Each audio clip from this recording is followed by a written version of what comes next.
বাংলাদেশের নাগরিকদের মধ্যে শতকরা 93 জন মুসলমান, আর 7 জন কেউ হিন্দু, কেউ বৌদ্ধ, কেউ ইহুদি, কেউ খ্রিস্টান।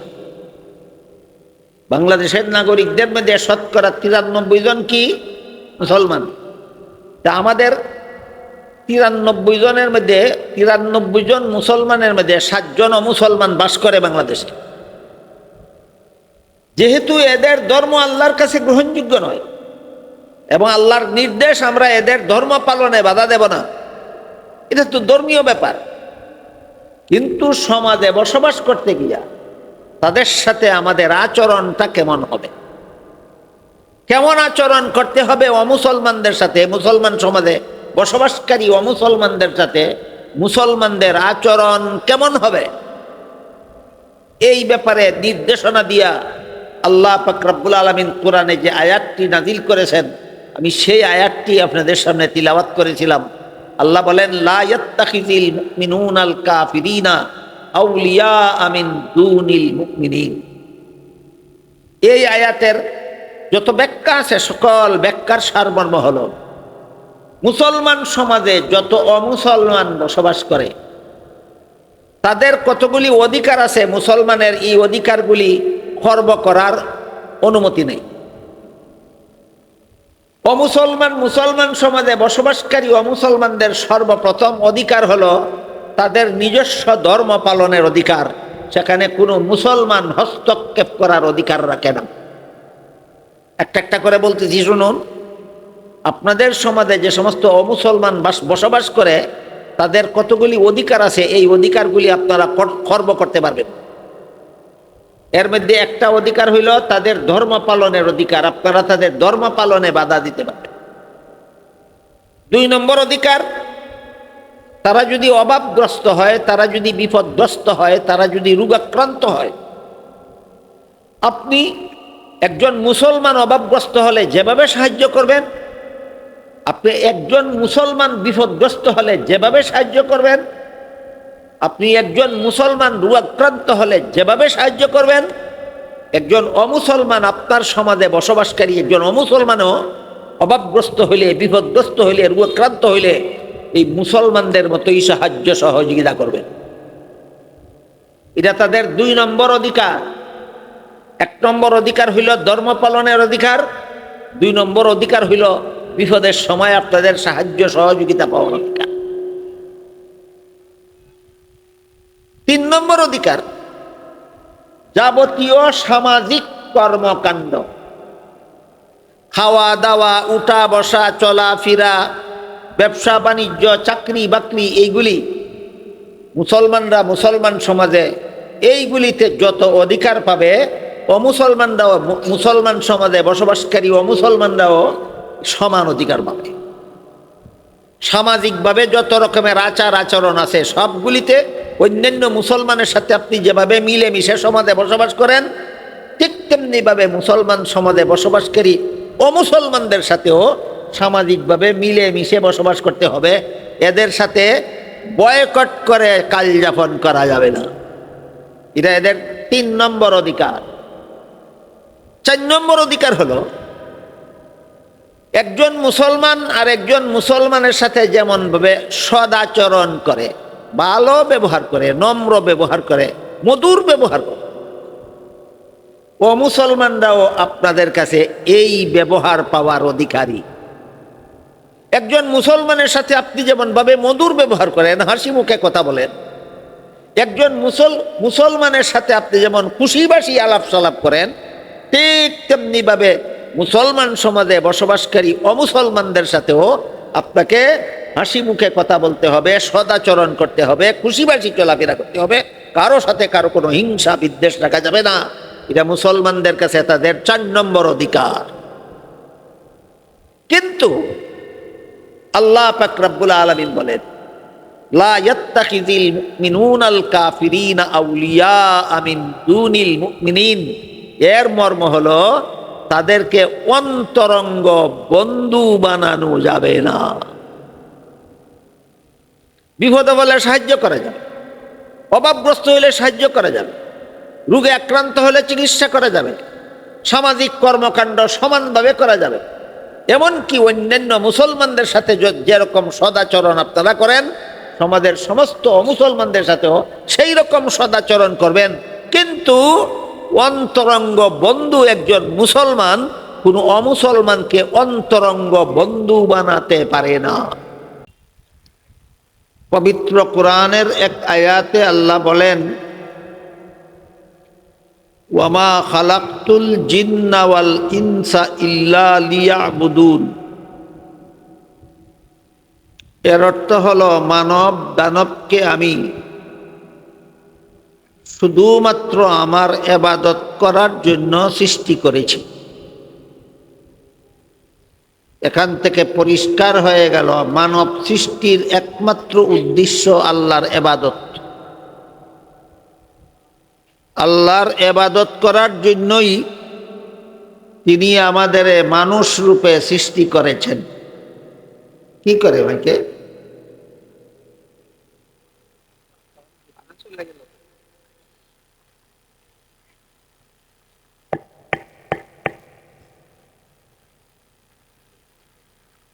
তাই মানুষের জীবনের একমাত্র মূল কাজ হলো আল্লাহর ইবাদত করা। এই ইবাদত কাকে বলে? এই প্রশ্নের সংক্ষিপ্ত জবাব হলো, যথারীতি আল্লাহর বিধান পালন করার নাম ইবাদত। আল্লাহ নামাজ পড়ার বিধান দিয়েছেন, তাই নামাজ পড়া একটা ইবাদত। আল্লাহ রোজা রাখার বিধান দিয়েছেন, তাই রোজা রাখা একটা ইবাদত। আল্লাহ কোরআন তেলাওয়াত করার বিধান দিয়েছেন, তাই কোরআন তেলাওয়াত করা একটা ইবাদত। আল্লাহ দুআ করার বিধান দিয়েছেন, দুরূদ শরীফ পড়ার বিধান দিয়েছেন, জিকির করার বিধান দিয়েছেন, তাই এগুলি এক একটা ইবাদত। সংক্ষিপ্ত কথা হইল, আল্লাহর বিধান পালন করার নাম ইবাদত। আর সকল ইবাদতের সমষ্টির নাম হলো ধর্ম। পৃথক পৃথকভাবে আল্লাহর প্রতিটি বিধান পালন এক একটি ইবাদত, আর সকল ইবাদতের সমষ্টির নাম ধর্ম। বুঝেন কি আপনারা কথা আমার? তাহলে একটু দয়া করে, সকল ইবাদতের সমষ্টির নাম কি? ধর্ম। তাদের ধর্ম পালন করার আল্লাহ মানুষ সৃষ্টি করেছেন। ধর্ম পালন করার জন্যই আল্লাহ মানুষ সৃষ্টি করেছেন। ধর্ম ছাড়া মানুষের মৌলিক কোনো কর্ম নাই। আজকাল দেখা যায় বিভিন্ন গাড়ির, ট্রাকের, বাসের পিছনে লেখা থাকে কর্মই ধর্ম। কথা, ধর্মই কর্ম। কর্মই ধর্ম না ধর্মই কর্ম? ধর্মই কর্ম। ধর্ম পালন করার জন্য মানুষ, ধর্ম পালন করাই মানুষের একমাত্র কর্ম। আল্লাহ প্রদত্ত বিধানাবলীর সমষ্টির নাম ধর্ম, আর এই ধর্ম পালনের জন্যই আল্লাহ আমাদেরকে মানুষ রূপে সৃষ্টি করেছেন। এবং মানুষকে ধর্ম শিক্ষা দেওয়ার জন্য সর্বপ্রথমে আল্লাহ আদম আলাইহিস সালামকে নবী বানাইছেন। তারপরে নূহ আলাইহিস সালামকে নবী বানিয়ে পাঠিয়েছেন মানুষকে ধর্ম শিক্ষা দেওয়ার। ইব্রাহিম আলাইহিস সালামকে নবী বানিয়েছেন মানুষকে ধর্ম শিক্ষা দেওয়ার। মুসা আলাইহিস সালাম, ঈসা আলাইহিস সালাম, সর্বশেষে মুহাম্মাদুর রাসূলুল্লাহ সাল্লাল্লাহু আলাইহি ওয়াসাল্লামকে আল্লাহ শেষ নবী বানিয়ে পাঠিয়েছেন একমাত্র দুনিয়ার মানুষকে ধর্ম শিক্ষা দেওয়ার জন্য। কাজেই সমস্ত নবী রাসূলগণ দুনিয়ার মানুষকে আল্লাহর বিধান পালনের নিয়ম পদ্ধতি শিক্ষা দেওয়ার কারণে সমস্ত নবী রাসূলগণের প্রচারিত ধর্ম একটি, সেটি হলো ইসলাম। নূহ আলাইহিস সালাম দুনিয়ার মানুষের কাছে ইসলাম ধর্ম প্রচার করতেন। ইব্রাহিম আলাইহিস সালাম দুনিয়ার মানুষের কাছে ইসলাম ধর্ম প্রচার করছেন। মুসা আলাইহিস সালাম দুনিয়ার মানুষের কাছে ইসলাম ধর্ম প্রচার করেছেন। ঈসা আলাইহিস সালাম দুনিয়ার মানুষের কাছে ইসলাম ধর্ম প্রচার করেছেন।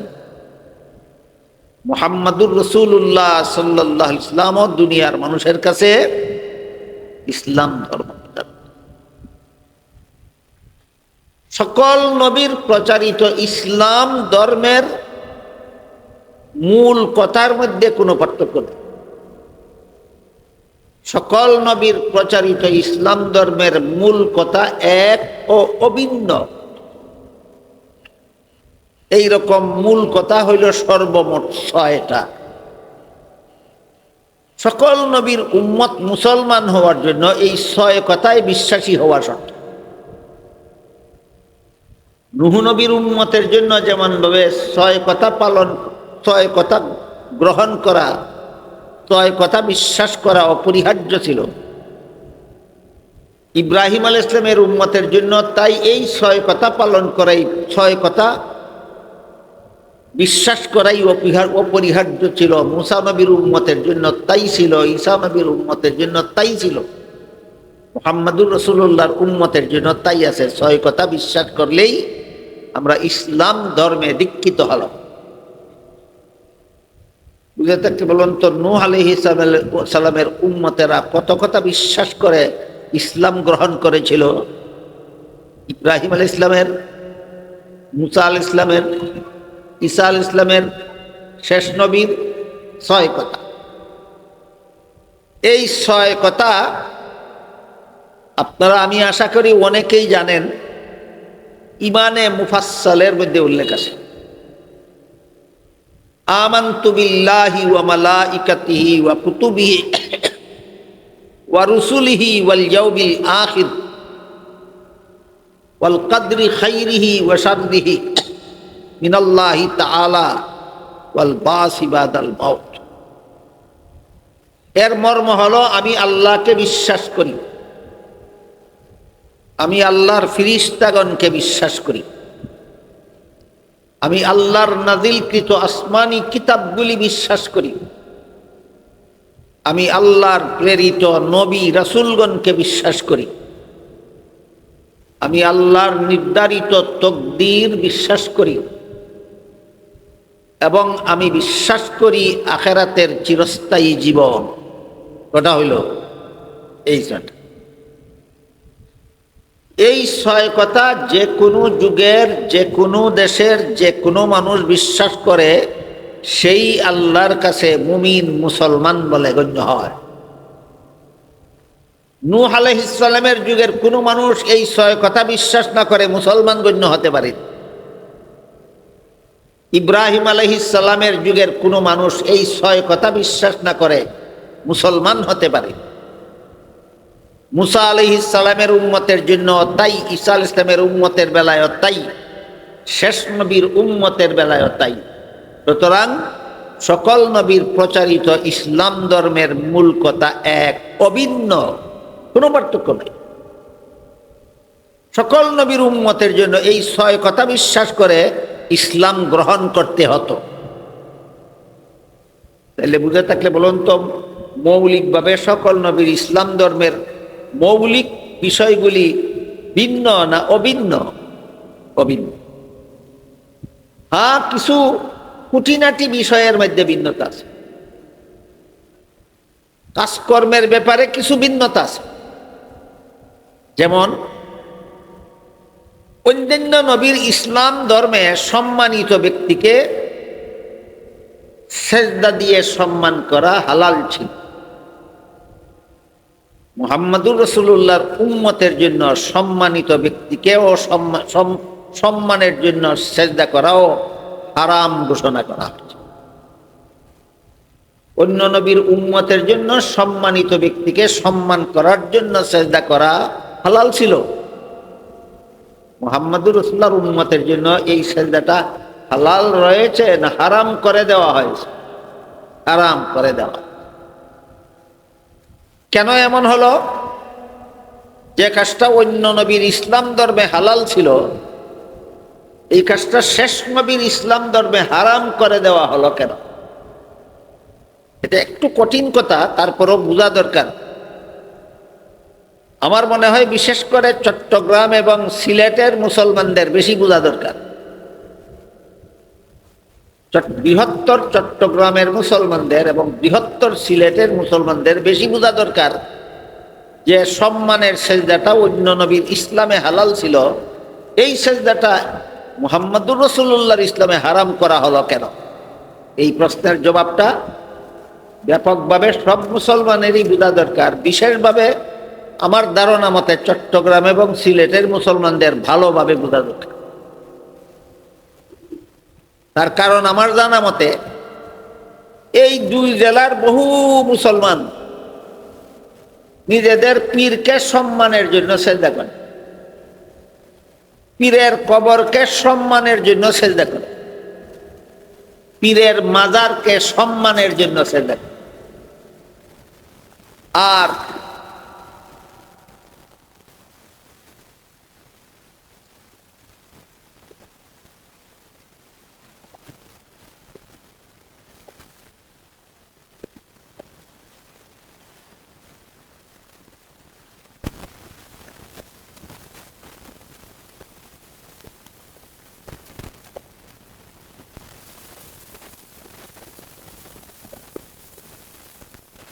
জেনারেটর নাই, তাহলে কারেন্টের ভরসা করেন কেন? কারেন্টের ডিসকানেক্টেড করে দিয়ে জেনারেটর চালাই দিলেই হয়।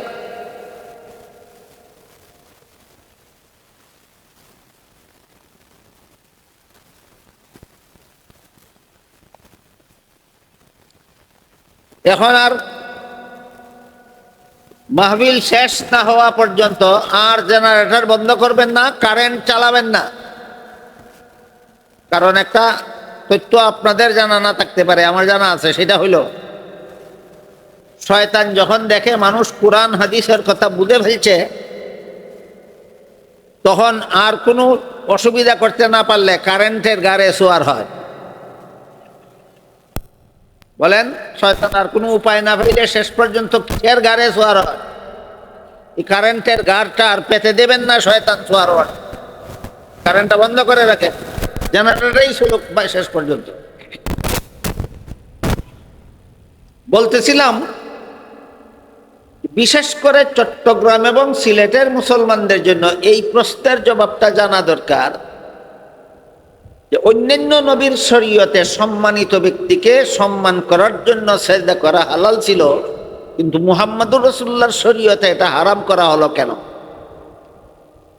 আর এই দুই জেলার মানুষের জন্য বেশি জানা দরকার কেন বলছি? কারণ আমার জানা মতো এই দুই জেলার বহু মুসলমান কেউ পীরকে সম্মানের জন্য সেজদা করে, কেউ কবরকে সম্মানের জন্য সেজদা করে, কেউ মাজারকে সম্মানের জন্য সেজদা করে।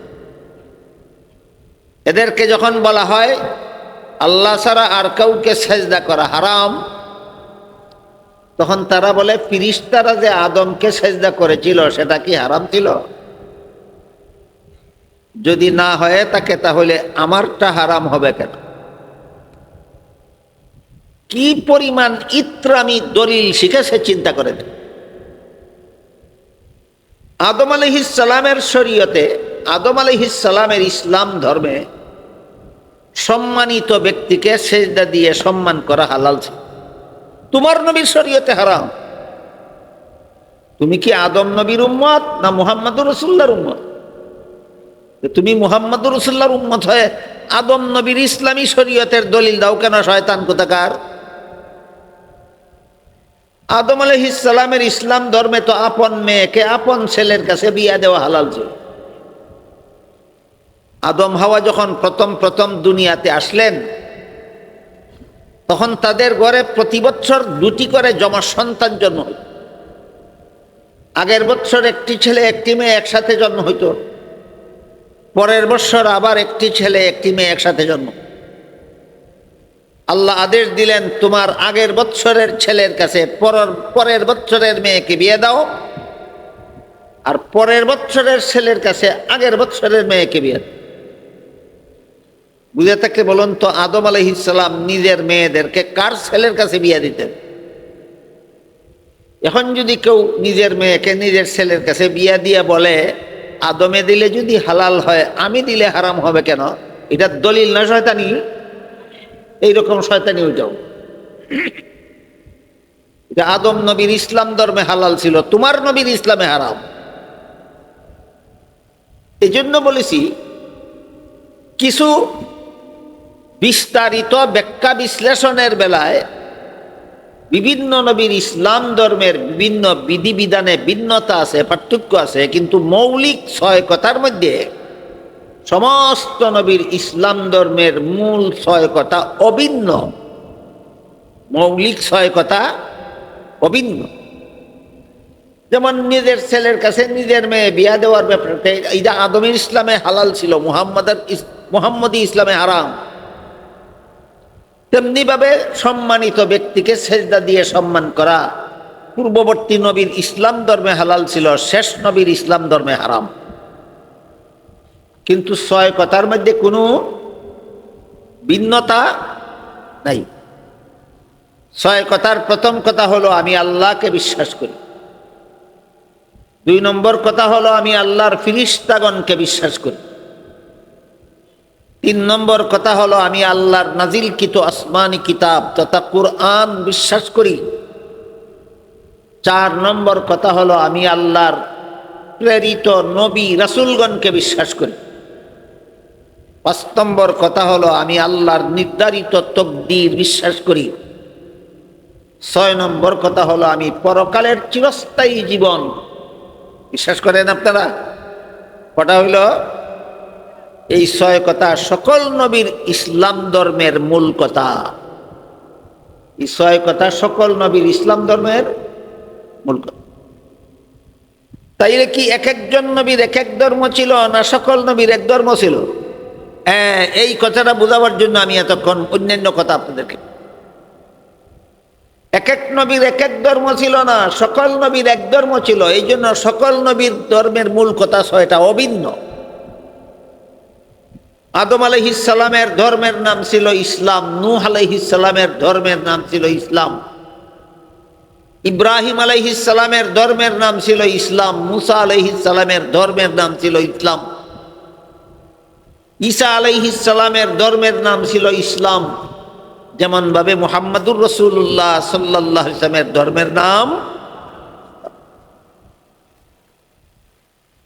এবার বলেন তো, কথা বুঝে থাকলে ইসলাম ধর্ম যদি কেউ গ্রহণ করে না, ভিন্ন কোনো ধর্ম যদি কেউ পালন করে, তাহলে সে কোন নবীর ধর্মের অনুসারী হয়? একজনে বলেছেন, অনেকেই হয়তো বুঝেন না। সকল নবীর ধর্ম যদি ইসলাম হয়ে থাকে, তাহলে বর্তমান দুনিয়াতে ইসলাম ছাড়া অন্য ধর্ম যারা পালন করে তারা কোন নবীর অনুসারী? এইবার বুঝতে পেরেছে।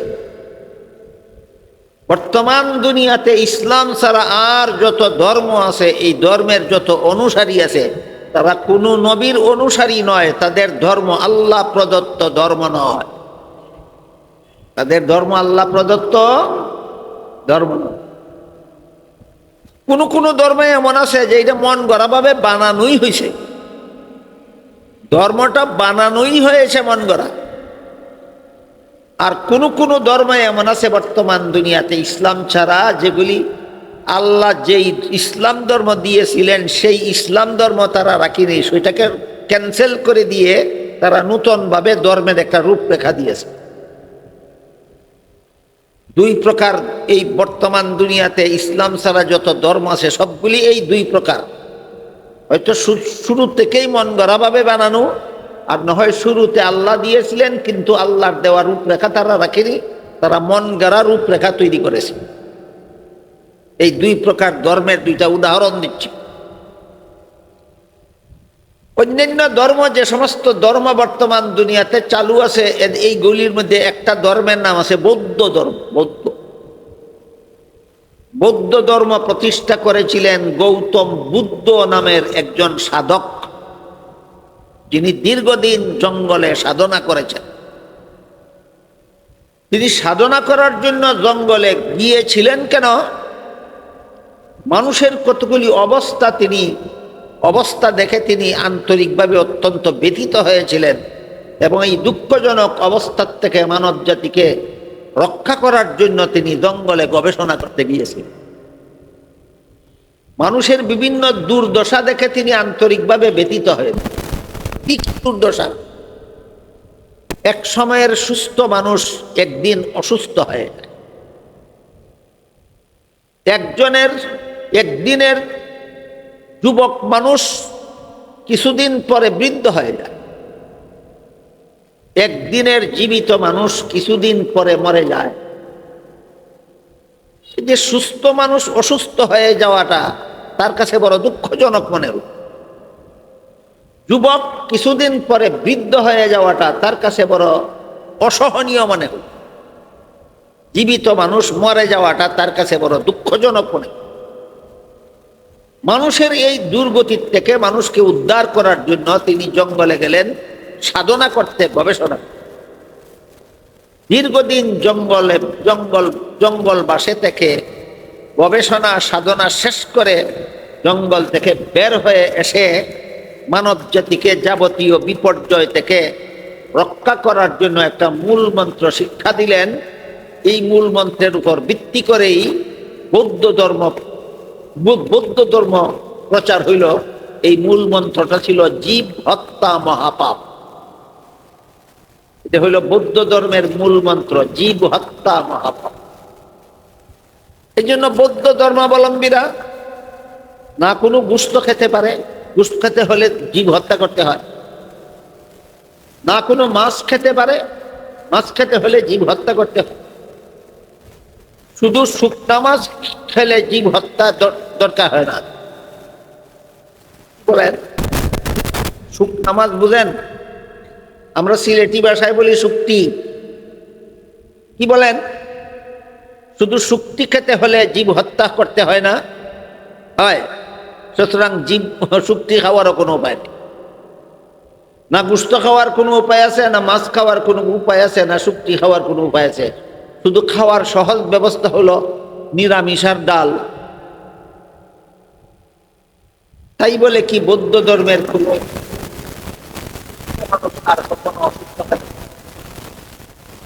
বৌদ্ধ ধর্মের কোন যুবক কি কখনো বৃদ্ধ হয় না?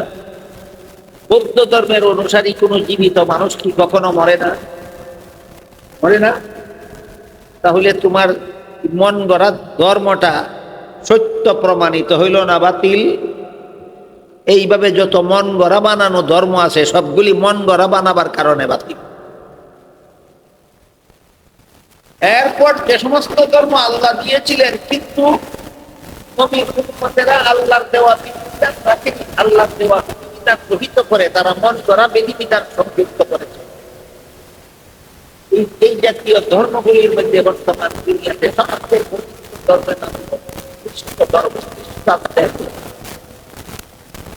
খ্রিস্টানদের। ঈসা আলাইহিস সালামের মাধ্যমে আল্লাহ খ্রিস্টানদেরকে ইসলাম ধর্ম দিয়েছিলেন। ঈসা আলাইহিস সালাম দুনিয়াতে থাকাকালে যে সমস্ত খ্রিস্টানেরা ঈসা নবীর অনুসারী ছিল, তারাও আমানতু বিল্লাহি বিশ্বাস করত, ওয়া মালাইকাতিহি বিশ্বাস করত, ওয়া কুতুবিহি বিশ্বাস করত, ওয়া রুসুলিহি বিশ্বাস করত, ওয়াল ইয়াউমিল আখিরি ওয়াল কদরি খাইরিহি ওয়া শাররিহি মিনাল্লাহি তাআলা বিশ্বাস করত, ওয়াল বাসি ওয়াদাল মাউত বিশ্বাস করত। যে ছয় কথা সকল নবীর ইসলাম মূল, এই ছয় কথা ঈসা নবীর দুনিয়াতে থাকাকালে তার অনুসারী খ্রিস্টানেরা বিশ্বাস করত। তারা ছিল ঈসা নবীর খাঁটি উম্মত, এরা ছিল ঈসা নবীর মুসলমান উম্মত, এরা ছিল ঈসা নবীর মুসলমান। কিন্তু ঈসা আলাইহিস সালাম দুনিয়ার থেকে বিদায় হওয়ার পরে হওয়ার 400 বছর পরে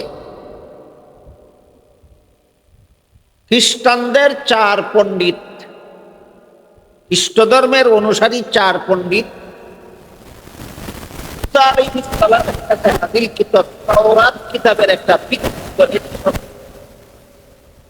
আর ঈসা আলাইহিস সালামের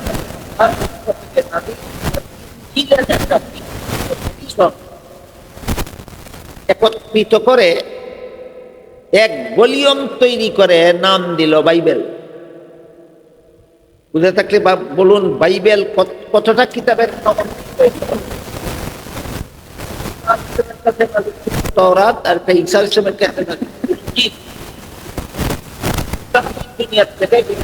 400 বছর পরে 4 খ্রিস্টান পণ্ডিত এই 2টা কিতাবের একটা এডিশন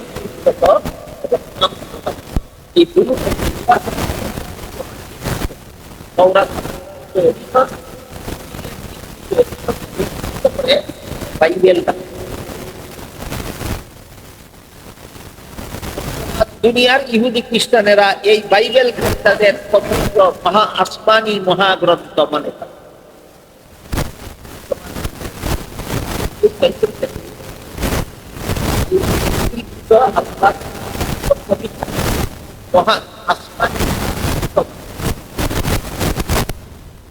অথচ এই বাইবেল তাওরাতের মূল কিতাব না বিকৃত, ইনজিলের মূল কিতাব না বিকৃত, এর একটা প্রমাণ শুনুন। বলবো আল্লাহ যেমন তানাজি করেছিলেন তেমন মন গড়া কতগুলি বিধান লিখেছে, এর নাম দিয়েছে বাইবেল। এর একটা প্রমাণ শুন। ইউরোপের একজন সেরা স্বাস্থ্য বিজ্ঞানী ছিলেন, তার নাম ছিল ডক্টর মরিস বুকাইলি। তিনি ধর্মবিশ্বাসী ছিলেন খ্রিস্টান, স্বাস্থ্য বিজ্ঞানী ছিলেন, অত্যন্ত মেধাবী ছিলেন। ইসলাম ধর্মের প্রতি তার বড় ইচ্ছা ছিল। তার সব সময় তার মনে কুচিন্তা লেগেই থাকতো যে ইসলাম ধর্মকে বাস্তব ধর্ম বলে দুনিয়াতে প্রচার করা দরকার। এক সময় তার মাথায় খেলল যে ইসলামের ধর্মগ্রন্থ হইল কোরআন, বের করা যায় তাহলে ইসলাম ধর্মটাকে বিশ্ববাসীর কাছে ভুল ধর্ম বলে প্রচার করে দেওয়া যায়। তাই তিনি কোরআন শিখতে আসলেন যেন কোরআনে কোনো ভুল বের করা যায়। কোরআন শিখতে এসে দেখলেন আরবি ভাষায় পারদর্শিতা অর্জন করা ছাড়া কোরআন শিখার বিকল্প কোনো পথ নাই। এই কথাটা আজকাল অনেক মুসলমান শিক্ষিত লোকেরাও বুঝেন। আরবি ভাষায় পারদর্শিতা অর্জন করা ছাড়া কোরআন বুঝার কোনো পথ নাই। আপনি তুতার গুলির মতো কতগুলি অনুবাদ মুখস্থ করতে পারবেন। যেমন কোরআনের প্রথম সূরার প্রথম আয়াত আলহামদুলিল্লাহি রাব্বিল আলামিন, এর বাংলা অর্থ হলো সমস্ত প্রশংসা আল্লাহর জন্য যিনি সমগ্র জগতের প্রতিপালক।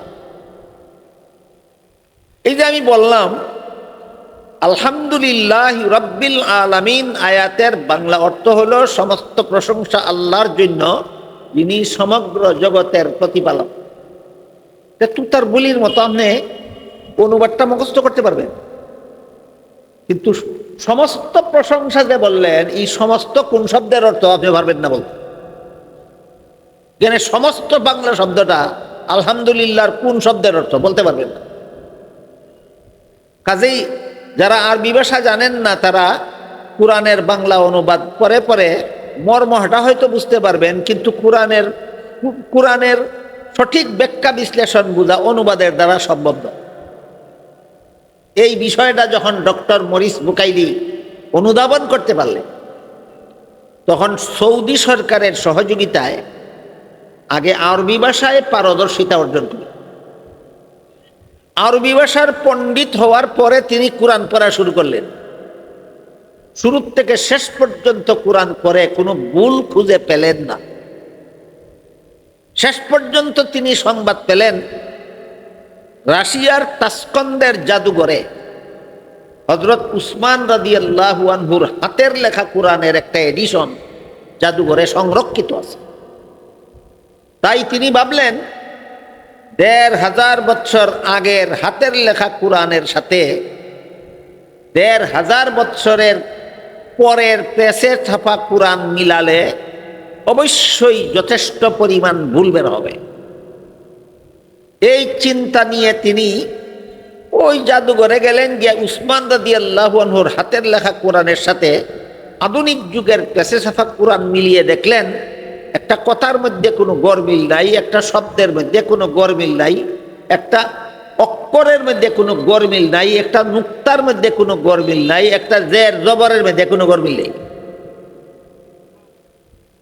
শেষ পর্যন্ত কোরআনে ভুল খুঁজে পেতে ব্যর্থ হয়ে তিনি নিজেই কলেমা পড়ে মুসলমান হয়। মুসলমান হওয়ার পরে এই যে আসমানি কিতাবগুলি তাওরাত, ইনজিল, কুরআন, এই সমস্ত বিষয়ের উপর তিনি একটা মহামূল্যবান বিশাল গ্রন্থ রচনা করলেন। তার লিখিত মূল গ্রন্থটার নাম ছিল the Bible and the Quran and the science. এর বাংলা অনুবাদ হয়েছে, অনূদিত বাংলা গ্রন্থটির নাম হলো বাইবেল, কুরআন ও বিজ্ঞান। এই গ্রন্থে ডক্টর মরিস বুকাইলি আধুনিক বিজ্ঞানের টুল ছাড়া বিশ্লেষণ করে প্রমাণ করেছেন ইহুদিদের হাতের বিদ্যমান তাওরাত কিতাব বিকৃত, খ্রিস্টানদের হাতে বিদ্যমান ইনজিল কিতাব বিকৃত, বর্তমান দুনিয়াতে আসমানি কিতাবগুলির মধ্যে একমাত্র কুরআন অবিকৃত, একমাত্র কুরআন অবিকৃত। ডক্টর মরিস বুকাইলির এই কাহিনীটা যারা শুনেছেন, বুঝেছেন, তারা বলুন তো ইহুদিদেরকে আল্লাহ ঈসা নবীর মাধ্যমে ধর্ম দিয়েছিলেন কিনা? দেখি অরিজিনালটা রয়েছে না বিকৃত হয়ে গেছে। খ্রিস্টানদেরকে আল্লাহ ঈসা নবীর মাধ্যমে ইসলাম ধর্ম দিয়েছিলেন কিনা, সেটা কি অবিকৃত রয়েছে না খ্রিস্টানরা বিকৃত করে ফেলেছে? এই কারণে বর্তমান দুনিয়াতে ইসলাম ছাড়া আর যত ধর্ম আছে সবগুলি হয়তো মন গড়া বানানো, এই কারণে বাতিল, আর না হয় বিকৃতি সাধন করা হয়েছে, সেই কারণে বাতিল।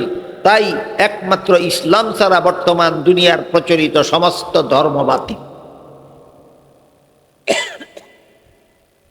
এই কথাটা আল্লাহ কুরআনের বিভিন্ন আয়াতে বিভিন্ন ভাবে বলেছেন।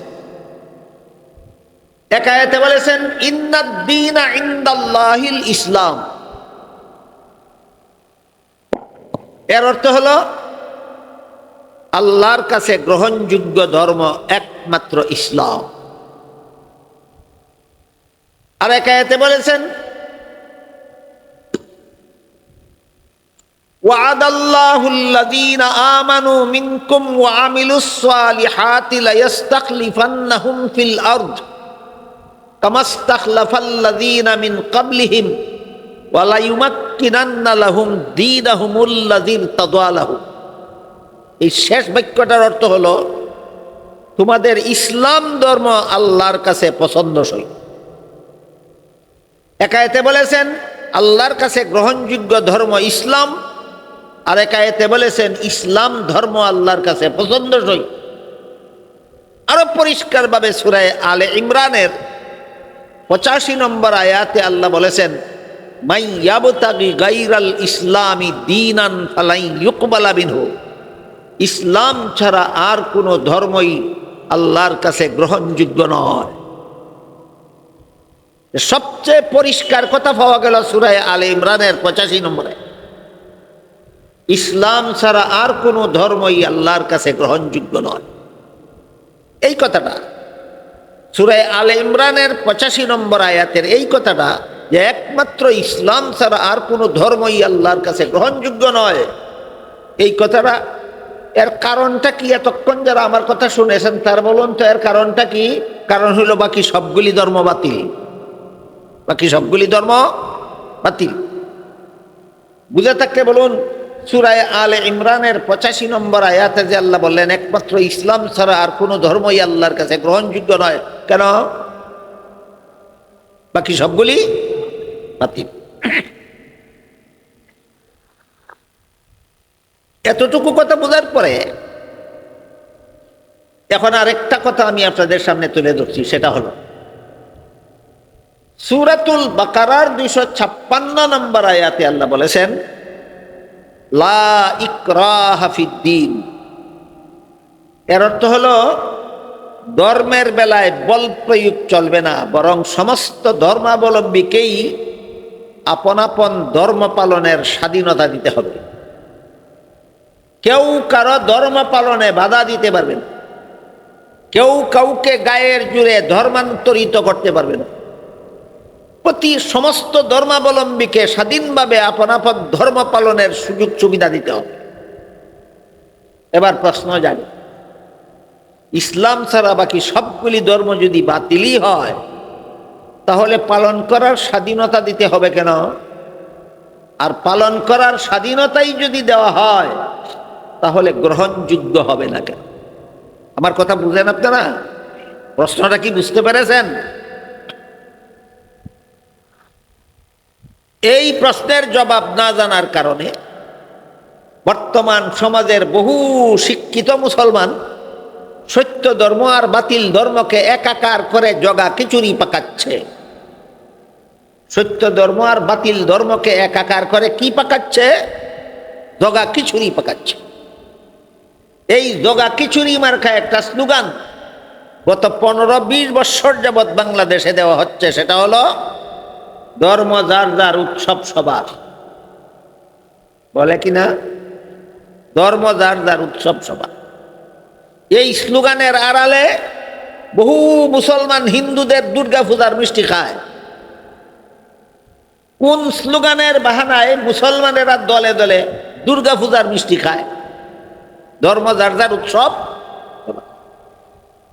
আমি বলি, ধর্ম যার যার, উৎসব সবার হওয়ার কারণেই যদি মুসলমান দুর্গা পূজার মিষ্টি খেতে পারে, তাহলে তো হিন্দুরাও মুসলমানের ঈদুল আজহার কুরবানির গরুর গোশত খেতে পারে। তোমরা যদি পূজার মিষ্টি খাও, তাহলে হিন্দুদেরকে কুরবানির গোশত খাওয়াও, যেহেতু ধর্ম যার যার, উৎসব সবার। এই স্লোগান দিয়ে কি কোনো হিন্দু আপনাদের কুরবানির গরুর গোশত খেতে এসেছে কোনোদিন? তাহলে এই স্লোগানটা কি বাস্তব না একটা চক্রান্ত? হিন্দুদেরকে গরুর গোশত খাওয়াবার জন্য এই স্লোগান নয়, মুসলমানদেরকে পূজার মিষ্টি খাওয়াবার জন্য এই স্লোগান আবিষ্কার করা হয়েছে।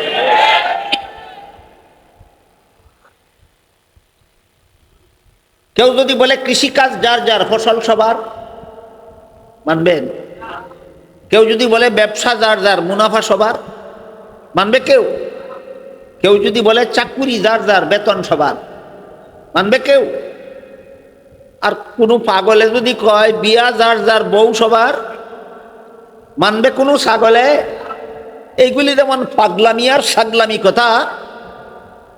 কৃষিকাজ যার যার, ফসল সবার একটা পাগলামি কথা, ব্যবসা যার যার, মুনাফা সবার একটা পাগলামি কথা, চাকুরি যার যার, বেতন সবার যেমন একটা পাগলামি কথা, ঠিক বউ বিয়া যার যার, বউ সবার একটা ছাগলামি কথা, ঠিক তেমনি ভাবে ধর্ম যার যার, উৎসব সবার একটা মস্তানি কথা।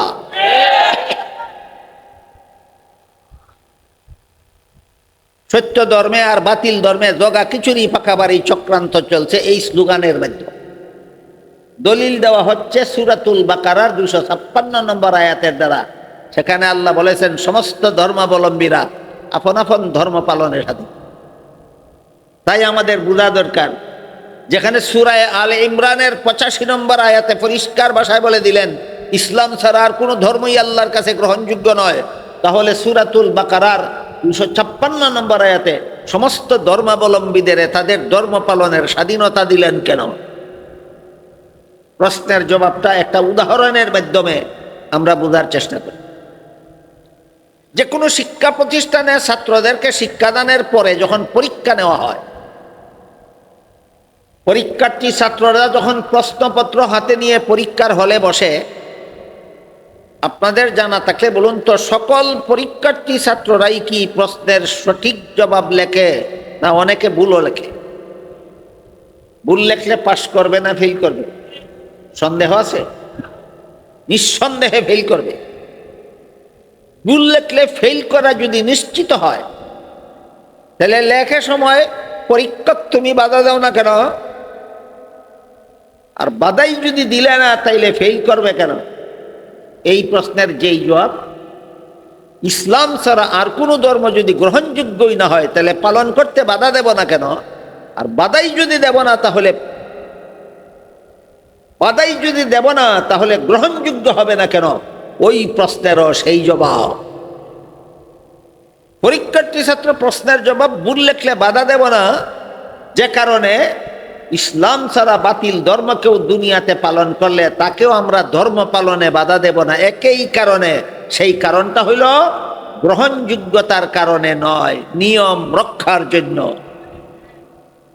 পরীক্ষার্থী ছাত্রকে প্রশ্নের জবাব ভুল লিখলে ফেল করবে নিশ্চিত, কিন্তু আমি বাধা দেব না ভুল লেখা গ্রহণযোগ্য হওয়ার কারণে না, নিয়ম রক্ষার জন্য। ঠিক তেমনি ভাবে দুনিয়াতে কেউ ইসলাম ছাড়া ভ্রান্ত ধর্ম পালন করলে কোনো মুসলমান বাধা দেবে না গ্রহণযোগ্য হওয়ার কারণে না, নিয়ম রক্ষার জন্য। নিয়ম রক্ষার জন্য।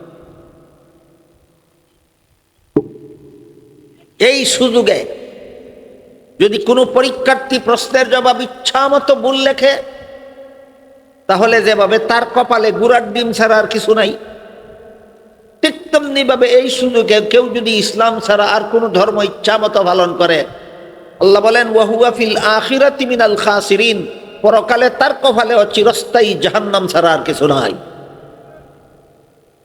তাহলে পরীক্ষার্থী ছাত্রদের পরীক্ষার হলে প্রশ্নের জবাব, ভুল জবাবটা পরীক্ষকের কাছে গ্রহণযোগ্য, তাহলে লিখতে দেয় কেন? নিয়ম রক্ষার জন্য। তেমনি ভাবে ইসলাম ছাড়া দুনিয়ার আর কোনো ধর্ম আল্লাহর কাছে গ্রহণযোগ্য নয়, কিন্তু পালন করার স্বাধীনতা দিলেন গ্রহণযোগ্যতার কারণে না, নিয়ম রক্ষার জন্য। নিয়ম রক্ষার। তাই এবার প্রশ্ন জাগে, ঠিক আছে তাদের ধর্ম পালনে আমরা বাধা দিলাম না, নিয়ম রক্ষার জন্য। তারা তো আমাদের সমাজের সদস্য, আমরা যে সমাজে বাস করি তারাও একই সমাজে বাস করে।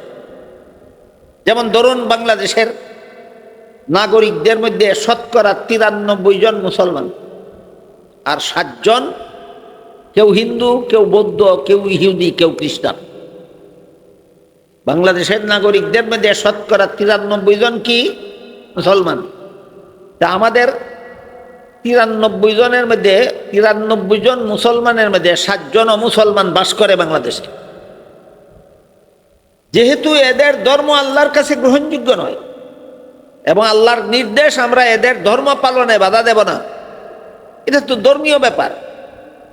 কিন্তু সমাজে বসবাস করতে গিয়া তাদের সাথে আমাদের আচরণটা কেমন হবে, কেমন আচরণ করতে হবে অমুসলমানদের সাথে, মুসলমান সমাজে বসবাসকারী অমুসলমানদের সাথে মুসলমানদের আচরণ কেমন হবে, এই ব্যাপারে নির্দেশনা দিয়া আল্লাহ পাক রব্বুল আলামিন কোরআনে যে আয়াতটি নাজিল করেছেন, আমি সেই আয়াতটি আপনাদের সামনে তিলাওয়াত করেছিলাম। আল্লাহ বলেন, লা ইয়াত্তাখিযিল মুমিনুনাল কাফিরিনা আউলিয়া মিন দুনিল মুমিনিন। এই আয়াতের যত ব্যাখ্যা আছে সকল ব্যাখ্যার সারমর্ম হলো, মুসলমান সমাজে যত অমুসলমান বসবাস করে তাদের কতগুলি অধিকার আছে, মুসলমানের এই অধিকারগুলি খর্ব করার অনুমতি নেই। মুসলমান সমাজে বসবাসকারী অমুসলমানদের সর্বপ্রথম অধিকার হলো তাদের নিজস্ব ধর্ম পালনের অধিকার। সেখানে কোনো মুসলমান হস্তক্ষেপ করার অধিকার রাখে না। একটা একটা করে বলতেছি, শুনুন। আপনাদের সমাজে যে সমস্ত অমুসলমান বসবাস করে তাদের কতগুলি অধিকার আছে, এই অধিকারগুলি আপনারা খর্ব করতে পারবেন। এর মধ্যে একটা অধিকার হইল তাদের ধর্ম পালনের অধিকার, আপনারা তাদের ধর্ম পালনে বাধা দিতে পারবেন। 2 নম্বর অধিকার, তারা যদি অভাবগ্রস্ত হয়, তারা যদি বিপদগ্রস্ত হয়, তারা যদি রোগাক্রান্ত হয়, আপনি একজন মুসলমান অভাবগ্রস্ত হলে যেভাবে সাহায্য করবেন, আপনি একজন মুসলমান বিপদগ্রস্ত হলে যেভাবে সাহায্য করবেন, আপনি একজন মুসলমান রোগাক্রান্ত হলে যেভাবে সাহায্য করবেন, একজন অমুসলমান আপনার সমাজে বসবাসকারী একজন অমুসলমানও অভাবগ্রস্ত হইলে, বিপদগ্রস্ত হইলে, রোগাক্রান্ত হইলে এই মুসলমানদের মতোই সাহায্য সহযোগিতা করবেন। এটা তাদের 2 নম্বর অধিকার। 1 নম্বর অধিকার হইল ধর্ম পালনের অধিকার, 2 নম্বর অধিকার হইল বিপদের সময় আপনাদের সাহায্য সহযোগিতা পাওয়ার অধিকার। 3 নম্বর অধিকার যাবতীয় সামাজিক কর্মকাণ্ড, খাওয়া দাওয়া, উঠা বসা, চলাফেরা, ব্যবসা বাণিজ্য, চাকরি বাকরি, এইগুলি মুসলমানরা মুসলমান সমাজে এইগুলিতে যত অধিকার পাবে, অমুসলমানরাও মুসলমান সমাজে বসবাসকারী অমুসলমানরাও সমান অধিকার পাবে। সামাজিকভাবে যত রকমের আচার আচরণ আছে সবগুলিতে অন্যান্য মুসলমানের সাথে আপনি যেভাবে মিলেমিশে সমাজে বসবাস করেন, ঠিক তেমনিভাবে মুসলমান সমাজে বসবাসকারী অমুসলমানদের সাথেও সামাজিকভাবে মিলেমিশে বসবাস করতে হবে। এদের সাথে বয়কট করে কাল যাপন করা যাবে না। এটা এদের 3 নম্বর অধিকার। 4 নম্বর অধিকার হলো একজন মুসলমান আর একজন মুসলমানের সাথে যেমন ভাবে সদাচরণ করে, ভালো ব্যবহার করে, নম্র ব্যবহার করে, মধুর ব্যবহার করে, অমুসলমানরাও আপনাদের কাছে এই ব্যবহার পাওয়ার অধিকারী। একজন মুসলমানের সাথে আপনি যেমন ভাবে মধুর ব্যবহার করেন, হাসি মুখে কথা বলেন, একজন মুসলমানের সাথে আপনি যেমন খুশিবাসী আলাপ সালাপ করেন, ঠিক তেমনি ভাবে মুসলমান সমাজে বসবাসকারী অমুসলমানদের সাথেও আপনাকে হাসি মুখে কথা বলতে হবে, সদাচরণ করতে হবে, খুশিবাসী চলাফেরা করতে হবে, কারো সাথে কারো কোনো হিংসা বিদ্বেষ রাখা যাবে না। এটা মুসলমানদের কাছে তাদের 4 নম্বর অধিকার। কিন্তু আল্লাহ পাক রব্বুল আলামিন বলেন, লা ইয়াত্তাখিযিল মুমিনুনাল কাফিরিনা আউলিয়া মিন দুনিল মুমিনিন। এর মর্ম হলো তাদেরকে অন্তরঙ্গ বন্ধু বানানো যাবে না। বিপদে বলে সাহায্য করা যাবে, অভাবগ্রস্ত হলে সাহায্য করা যাবে, রোগে আক্রান্ত হলে চিকিৎসা করা যাবে, সামাজিক কর্মকাণ্ড সমানভাবে করা যাবে। এমনকি অন্যান্য মুসলমানদের সাথে যেরকম সদাচরণ আপনারা করেন, সমাজের সমস্ত অমুসলমানদের সাথেও সেই রকম সদাচরণ করবেন। কিন্তু অন্তরঙ্গ বন্ধু একজন মুসলমান কোনো অমুসলমানকে অন্তরঙ্গ বন্ধু বানাতে পারে না। এই কথাটা আল্লাহ এই আয়াতে পরিষ্কার ভাষায় বলছে। তাইলে মুসলমানরা সমাজে বসবাসকারী অমুসলমানদের সাথে সবকিছুই করতে পারে, শুধু একটা কাজ করা নিষেধ, সেটা হইল অন্তরঙ্গ বন্ধু বানানো নিষেধ। এবার আমরা একটু বোঝার চেষ্টা করি, মুসলমান সমাজে বসবাসকারী অমুসলমানদেরকে মুসলমানেরা সাহায্য সহযোগিতাও করবে, সামাজিক রীতিনীতি বজায় রেখে চলবে, সদ্ব্যবহারও করবে, আচার আচরণও ভালো করবে। অন্তরঙ্গ বন্ধু বানাতে পারবে না কেন? এর কারণটা অনেকে না জানার কারণে অনেক মুসলমানকে আজকাল পাওয়া যায় মুসলমানকে অন্তরঙ্গ বন্ধু বানায়। এক হাদিসে রাসূল করিম সাল্লাল্লাহু আলাইহি ওয়াসাল্লাম কোন মুসলমান অন্য কোন মুসলমানকে বন্ধু বানাতে হলে 3টা শর্ত আরোপ করে দিয়েছেন। একজন মুসলমান যদি আরেকজন মুসলমানকে বন্ধু বানাতে হয়, তাহলে তার মধ্যে 3টা গুণ আছে কিনা দেখে বন্ধু বানাও। 3 গুণ বিশিষ্ট মুসলমানকে যদি তুমি আরেকজন মুসলমান বন্ধু বানাও, তাহলে তোমার 3 গুণ বিশিষ্ট বন্ধু তোমাকে জান্নাতের পথে নিয়ে যাবে। আর তুমি যদি এমন আরেকজন মুসলমানকে বন্ধু বানাও যার মধ্যে গুণ 3টা নাই, সে মুসলমান হওয়া সত্ত্বেও তোমাকে তোমার বন্ধু হওয়ার কারণে তোমাকে জাহান্নামের পথে নিয়ে যাবে। আমি অমুসলমানকে অন্তরঙ্গ বন্ধু বানাবো না কেন একটু পরে বুঝি, আগে বুঝি মুসলমানকে বন্ধু বানাবার কোনো বিধান ইসলামে আছে কি, যেটাকে আপনারা ফ্রেন্ডশিপ বলে থাকে, বন্ধুত্ব। একজন মুসলমান আর একজন মুসলমানকে বন্ধু বানাবার জন্য আল্লাহ রাসূল 3টা গুণের শর্ত আরোপ করে দিয়েছেন। তুমি একজন মুসলমান আর একজন মুসলমানকে যদি বন্ধু বানাতে হয়, তার মধ্যে 3টা গুণ আছে কিনা দেখে বন্ধু বানাও। 3 গুণ থাকলে তারে বন্ধু বানালে তোমার বন্ধু তোমাকে জান্নাতের পথে নিয়ে যাবে। আর যে মুসলমানের কাছে গুণ 3টা নাই, এমন মুসলমানকে যদি তুমি বন্ধু বানাও, তোমার মুসলমান বন্ধুটাই তোমাকে জাহান্নামের পথে নিয়ে যাবে। এবার আগে বোঝার চেষ্টা করি গুণ তিনটা কি কি। রাসূল বলেন, আমার উম্মত একজন মুসলমান আর একজন মুসলমানকে যদি তুমি বন্ধু বানাতে চাও, তাহলে তার মধ্যে 1 নম্বর গুণ আছে কিনা দেখো, সেটা হলো ইযা রু যুকিরাল্লাহ, যাদেরকে দেখলে আল্লাহর কথা স্মরণ হয়, এমন একজন মুসলমানকে বন্ধু বানাও যাকে দেখলে আল্লাহর কথা স্মরণ হয়। 2 নম্বর গুণ হলো যার কথা শুনলে নিজের ইসলামী জ্ঞান বাড়ে, যার কথা শুনলে নিজের ইসলামী জ্ঞান বাড়ে। 3 নম্বর গুণ, যার আমল দেখলে নিজের পরকাল স্মরণ হয়, নিজের আমল, তার আমল দেখলে নিজের পরকাল স্মরণ হয়।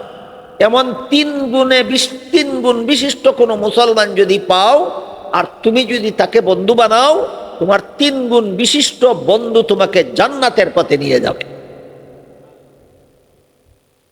কিভাবে জান্নাতের পথে নিয়ে যাবে এর উদাহরণ দিয়ে হাদিস শরীফে রাসূল করিম সাল্লাল্লাহু আলাইহি ওয়াসাল্লাম বলেন, চমৎকার একটা উদাহরণ। রাসূল বলেন, তুমি যদি আতরের দোকানে গিয়ে বসে থাকো, পয়সা খরচ করে যদি আতর নাও কিনো, তবুও বাতাস দোকানদারের শিশির আতরের সুগন্ধ বিনামূল্যে তোমার নাকে লাগিয়েই দিবে। বুঝেছেন অর্থটা? রসুলের উদাহরণটা বুঝেছেন? আতরের দোকানে বসা থাকলেও সুগন্ধ পাওয়া যায়, পয়সা খরচ করে কেনার কারণে না, শুধু সঙ্গ লাভ করার কারণে। আল্লাহ রসুল বলেন, আতরের দোকানে বসা থাকলে যেমন সঙ্গ লাভ করার কারণে তুমি বিনা পয়সায় আতরের সুগন্ধ লাভ করতে পারো, ঠিক তেমনি ভাবে 3 গুণ বিশিষ্ট লোককে বন্ধু বানালে, তুমি তার সঙ্গ লাভ করলে সেও তোমার নাকে জান্নাতের সুগন্ধ লাগাইয়াই দিবে। পক্ষান্তরে রাসূল করিম সাল্লাল্লাহু আলাইহি ওয়াসাল্লাম বলেন, তুমি যদি এমন একটা মুসলমানকেও বন্ধু বানাও যার মধ্যে গুণ 3টা নাই, যারা দেখলে আল্লাহর কথা স্মরণ হয় না, যার কথা শুনলে নিজের এলেম বাড়ে না, যার আমল দেখলে নিজের পরকাল স্মরণ হয় না, এমন পাপিষ্ট মুসলমানকেও যদি তুমি একজন মুসলমান বন্ধু বানাও, সে তোমাকে জাহান্নামের পথে নিয়েই যাবে। কিভাবে নিয়ে যাবে এরও একটা চমৎকার উদাহরণ দিয়েছেন রাসূল হাদিস শরীফে। সেটা হলো, রাসূল বলেন, এই লোকটা হলো আতরের দোকানের মতো না, এই লোকটা হলো কর্মকারের দোকানের মতো। জানি না আপনারা কর্মকারকে কি বলেন? আমরা সিলেটি ভাষায় কামার বলি। কামার বুঝেন?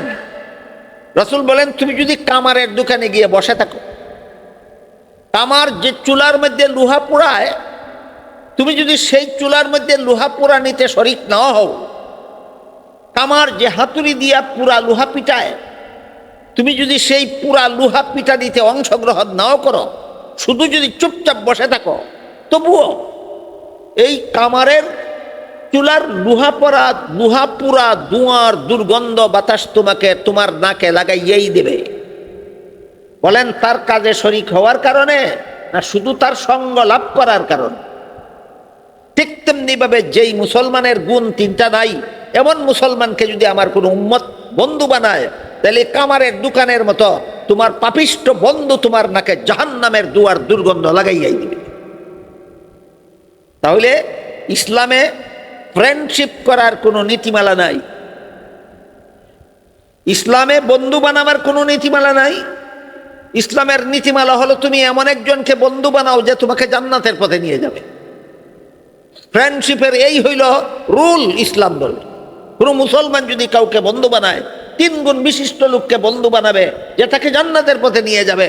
তাই 3 গুণ বিশিষ্ট কোন লোক যদি মুসলমান হয়, তারে বন্ধু বানালে সে তোমাকে জাহান্নামের পথে নিয়ে। এবার বলেন, একজন মুসলমানের মধ্যেও যদি গুণ 3টা না থাকলে বন্ধু বানানো যায় না, বানালে জাহান্নামের পথে নিয়ে যায়, তাহলে ও মুসলমানকে বন্ধু বানালে স্বর্গের পথে নিয়ে যাবে। এই জন্য আল্লাহ পাক রব্বুল আলামিন বলেন, লা ইয়াত্তাখিযিল মুমিনুনাল কাফিরিনা আউলিয়া মিন দুনিল মুমিনিন। সাবধান, মুমিন মুসলমানেরা ও মুসলমানদের সব রকমের আচার আচরণ ভালো করো, বিপদে পড়লে সাহায্য করো, অভাবে পড়লে সাহায্্য করো, সে রোগাক্রান্ত হলে চিকিৎসার ব্যবস্থা করো, আর তার সাথে আচার ব্যবহার, চলাফেরা, উঠা বসা, সামাজিক কাজকর্ম, ব্যবসা বাণিজ্য সমান তালে করো, এমনকি তার সাথে সদাচরণ করো, এমন ব্যবহার করো যে ব্যবহার সে তার আত্মাটা খুশি হয়, সব কিছু করো। কিন্তু বন্ধু ও মুসলমানকে বন্ধু বানাবে দূরের কথা, দুষ্ট মুসলমানকেও যদি বন্ধু বানাও, দুষ্ট বন্ধুর কারণে তোমাকে জাহান্নামে যেতে হবে। আমি কি আপনাদের বুঝাতে পারলাম? ও মুসলমানদের এতগুলি অধিকার দেওয়া সত্ত্বেও একজন মুসলমানকে কোনো অমুসলমানের, একজন মুসলমানের জন্য কোনো অমুসলমানকে অন্তরঙ্গ বন্ধু বানাতে নিষেধ করলেন কেন?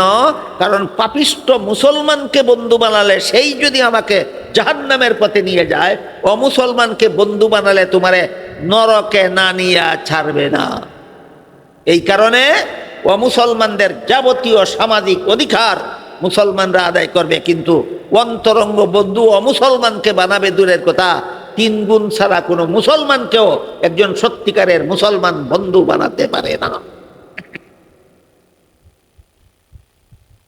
বিষয়টাকে আমি আপনাদের বুঝাতে পেরেছি? বুঝে থাকতে বলুন। অমুসলমানদের সাথে মুসলমান সমাজের আচার আচরণ, চলাফেরা, উঠা বসা কেমন হবে? স্বাভাবিক। কেমন হবে? স্বাভাবিক। শুধু বন্ধু বানাবার বেলায় আপত্তি, শুধু কিসের বেলায় আপত্তি? বন্ধু বানাবার।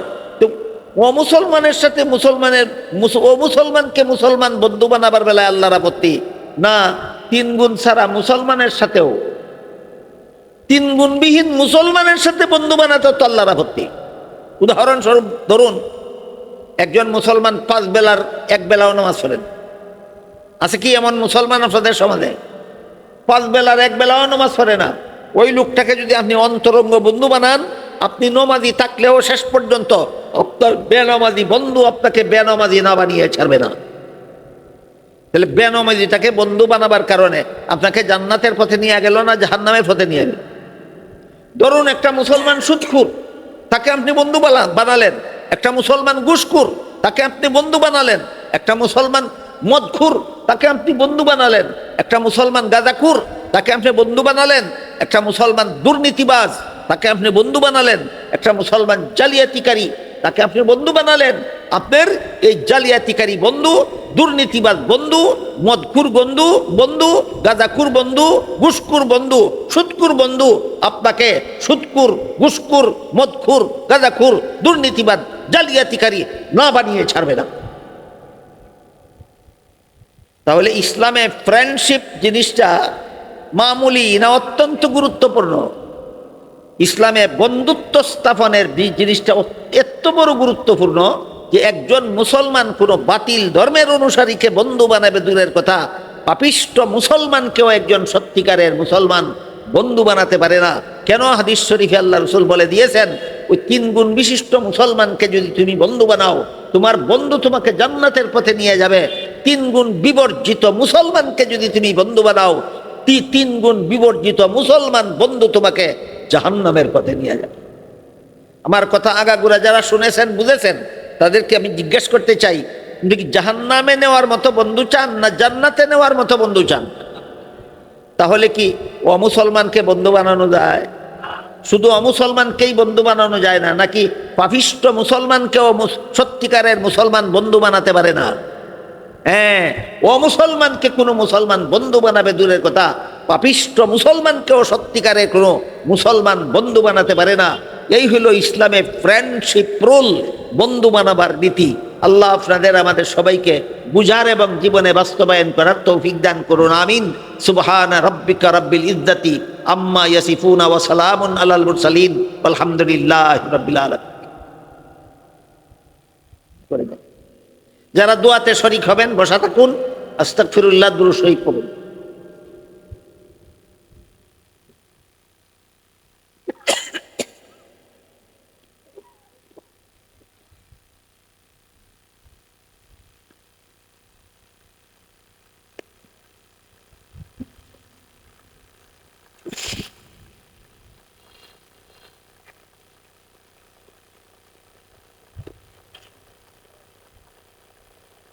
اللهم صل على سيدنا ونبينا ومولانا محمد وعلى آله وأصحابه وبارك وسلم كما تحب وترضى عدد ما تحب وترضى আলহামদুলিল্লাহিল্লাযী হাদানা লিহাযা ওয়া মা কুন্না লিনাহতাদিয়া লাউলা আন হাদানাল্লাহ। রব্বানা যালামনা আনফুসানা ওয়া ইল্লাম তাগফির লানা ওয়া তারহামনা লানাকুনান্না মিনাল খাসিরিন। রব্বানা আতিনা ফিদ দুনিয়া হাসানাতাও ওয়া ফিল আখিরাতি হাসানা ওয়া কিনা আযাবান নার। ইয়া আল্লাহ, এই মুবারক সম্মেলনকে কবুল আর মঞ্জুর করুন। ইয়া আল্লাহ, এর উসিলায় আমাদের জিন্দেগানকে হেদায়েত করুন, সমস্ত মুমিন মুসলমান মুর্দেগানকে নাজাত দান করুন। ইয়া আল্লাহ, এখানে কোরআন হাদিস থেকে যা কিছু আলোচনা হচ্ছে আমাদের বুঝার এবং এর আলোকে জীবন গড়ার তৌফিক দান করুন। ইয়া আল্লাহ, আমার কাছে যারা যত রকমের দুয়ার দরখাস্ত করেছেন প্রত্যেকের নেক দুয়াকে কবুল মঞ্জুর করুন। ইয়া আল্লাহ, যারা যত আশা ভরসা নিয়ে হাত উঠেছেন প্রত্যেকের নেক ঘোষণাকে কবুল আর মঞ্জুর করুন। ইয়া আল্লাহ, আমাদের সকলের পক্ষ থেকে লক্ষ লক্ষ কোটি কোটি দুরূদ সালাম রাসূল করিম সাল্লাল্লাহু আলাইহি ওয়াসাল্লামের রওজা শরীফে পৌঁছে দিন। রব্বানা তাকাব্বাল মিন্না ইন্নাকা আনতাস সামিউল আলিম ওয়া তুব আলাইনা ইন্নাকা আনতাত তাওয়াবুর রহিম। ওয়া সুবহানা রাব্বিকা রাব্বিল ইজ্জাতি আম্মা ইয়াসিফুন ওয়া সালামুন আলাল মুরসালিন ওয়ালহামদুলিল্লাহি রাব্বিল আলামিন। আমিন বিরহমাতিকা ইয়া আরহামার রাহিমিন।